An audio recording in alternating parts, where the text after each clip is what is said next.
Hello बच्चों, आज का टॉपिक है अपना आवेशों के गुण। तो आवेशों के गुण क्या हैं? तो आवेशों के निम्न गुण होते हैं, जैसे आवेश का संरक्षण या आवेशों का संरक्षण। दूसरा है आवेशों का क्वांटीकरण। दूसरा गुण है क्वांटीकरण। तीसरा गुण है आवेशों की योज्यता। आवेशों या आवेश की योज्यता, तो योज्यता का नियम। तो जो अपन पहला पढ़ रहे वो पढ़ रहे आवेश संरक्षण का नियम। अपना टॉपिक जो है आज का वो है आवेश संरक्षण का नियम।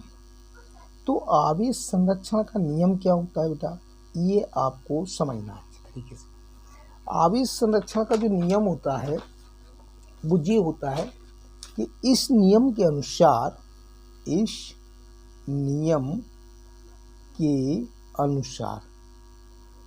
किसी विलगित निकाय का, किसी भी विलगित मानो होता है पृथक्कृत निकाय का, किसी भी पृथक्कृत या विलगित भी बोल सकते हैं अपन, पृथक्कृत भी बोल सकते हैं।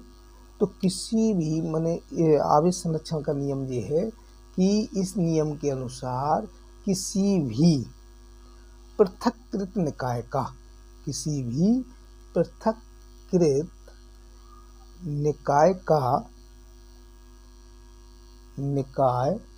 का कुल आवेश, कोई भी कुल आवेश हमेशा नियत रहता है। कुल आवेश नियत रहता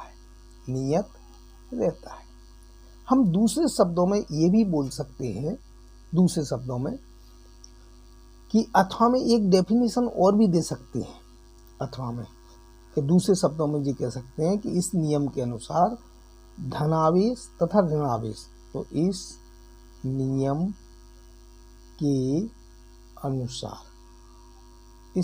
के अनुसार धनावेश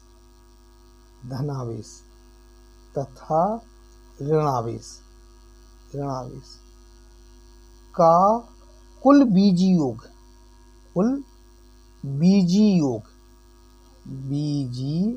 योग हमेशा शून्य होता है। इसका मतलब ये हुआ कि एग्जाम्पल देना है बेटा आपको। तो एग्जाम्पल पहला ये है कि जब कांच की छड़ को रेशम के कपड़े पर रगड़ा जाता है। कांच की छड़ को कहाँ रगड़ा जाता है बेटा? रेशम के कपड़े पर। तो जब कांच की छड़ को रेशम के कपड़े पर रगड़ा जाता है तो कांच की छड़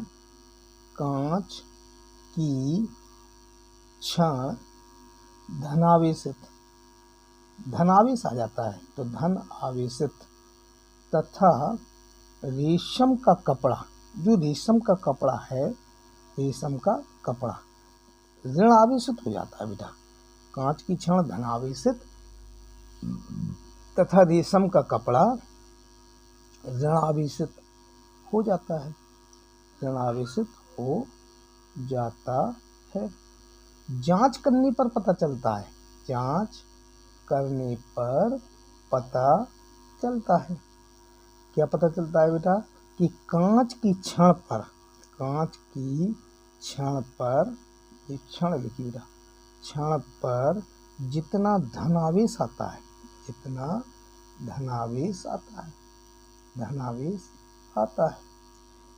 तो उतना ही ऋणावेश रेशम के कपड़े पर आ जाता है। रेशम के कपड़े पर आ जाता है। अर्थात धनावेश और ऋणावेश का, धनावेश जो होता है और ऋणावेश आया था रेशम के कपड़े पर, तो ऋणावेश का बीजगणितीय योग हमेशा शून्य होता है या बीजगणितीय योग शून्य होता है। तो ये अपना एक आवेश की क्वांटीकरण या आवेश संरक्षण का सिद्धांत था। तो आवेश जो संरक्षण का सिद्धांत हमने पढ़ा है, तो आवेश संरक्षण का सिद्धांत ये होता है। तो इसमें आवेश संरक्षण का सिद्धांत समझा दिया, इसका एक एग्जाम्पल दे देना, तो ये आपका निपट गया आवेश संरक्षण का सिद्धांत। इसके बाद दूसरा पॉइंट अपने दूसरा टॉपिक दिया था कि आवेश का क्वांटीकरण। तो दूसरा टॉपिक था आवेश का क्वांटीकरण। तो आवेश का जो क्वांटीकरण होता है बेटा, क्वांटीकरण जी क्या होता है, ये भी ये है आवेश का क्वांटीकरण। आवेश का क्वांटीकरण उसे कहते हैं कि किसी आवेशित पदार्थ पर, किसी भी आवेशित पदार्थ पर, तो किसी भी आवेशित पदार्थ पर, आवेशित पदार्थ पर आवेश की मात्रा, जो आवेश की मात्रा होती है, तो किसी भी आवेशित पदार्थ पर आवेश की मात्रा एक इलेक्ट्रॉन पर आवेश की मात्रा के पूर्ण गुणज होती है। तो किसी भी आवेशित पदार्थ पर आवेश की मात्रा, सपोज क्यू मान ली मैंने, किसी भी आवेशित पदार्थ पर आवेश की मात्रा क्या मान ली, क्यू, और एक इलेक्ट्रॉन पर आवेश की मात्रा, जो एक इलेक्ट्रॉन पर आवेश की मात्रा ई है, तो इसके पूर्ण गुणज हो गई। तो ये आवेश का क्वांटीकरण का सिद्धांत है। क्या है कि आवेश का जो क्वांटीकरण का सिद्धांत ये है कि कई साइंटिस्टों ने प्रयोग किया, एक्सपेरिमेंट किया, तो उन्होंने कम से कम आवेश की मात्रा जब प्राप्त की, तो देखा कि एक इलेक्ट्रॉन पर बिल्कुल कम से कम आवेश आया। उस आवेश को बोला एक इलेक्ट्रॉन पर आवेश की मात्रा। तो एक इलेक्ट्रॉन पर आवेश की मात्रा कितनी होती है, 10⁻⁻⁹। इसको हम मूलभूत आवेश भी कहते हैं। मूलभूत आवेश, एक इलेक्ट्रॉन पर जो आवेश की मात्रा होती है इतने कूलाम, इसको मूलभूत आवेश कहते हैं। और एन क्या है, एन तो पूर्णांक है। पूर्णांक माने 1 हो सकता है, 2 हो सकता है, 3 हो सकता है, 4 हो सकता है, ये एन की वैल्यू हो सकती है। लेकिन क्वांटीकरण का कारण क्या है, क्वांटीकरण का कारण, तो क्वांटीकरण का कारण क्या है, रीजन क्या है क्वांटीकरण का। तो क्वांटीकरण का कारण ये है कि किसी पदार्थ को आवेशित होने में, अभी मैं पिछली क्लास में बता चुका था कि किसी भी पदार्थ को, कोई पदार्थ हो, किसी पदार्थ को आवेशित होने में इलेक्ट्रॉनों की महत्वपूर्ण भूमिका होती है। इलेक्ट्रॉनों की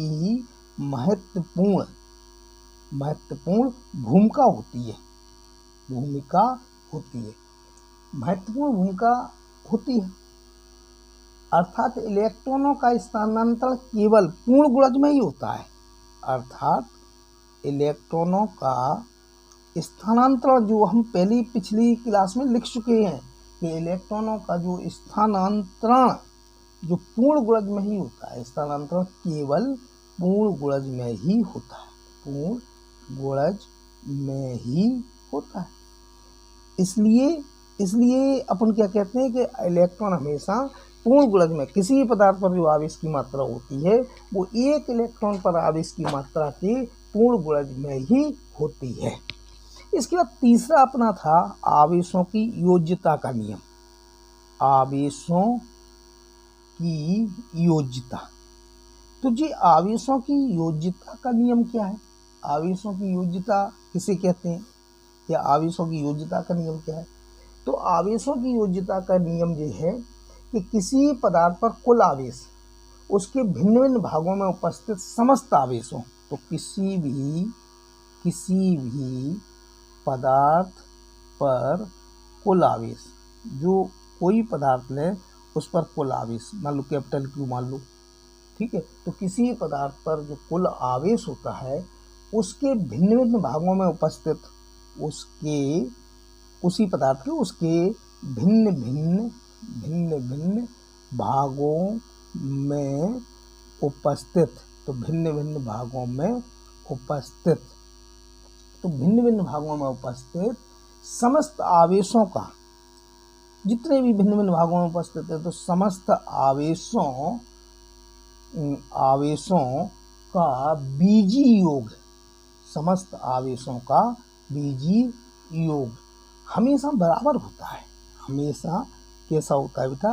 बराबर होता है, हमेशा बराबर होता है। सपोज कैसे कि यदि किसी पदार्थ के भिन्न भिन्न भागों का आवेश है, तो जो किसी पदार्थ पर कुल आवेश है Q और भिन्न भिन्न पदार्थों पर आवेश Q1 है, Q2 है, Q3 है, तो इन सब के योग के ही बराबर होता है। इसको ही अपन कहते हैं आवेशों की योज्यता का नियम। अर्थात ये बच्चों, यदि वीडियो अच्छी लगी हो तो इसे लाइक, शेयर, सब्सक्राइब जरूर करें। आने वाले वीडियो के लिए बेल आइकन जरूर दबाएं। धन्यवाद।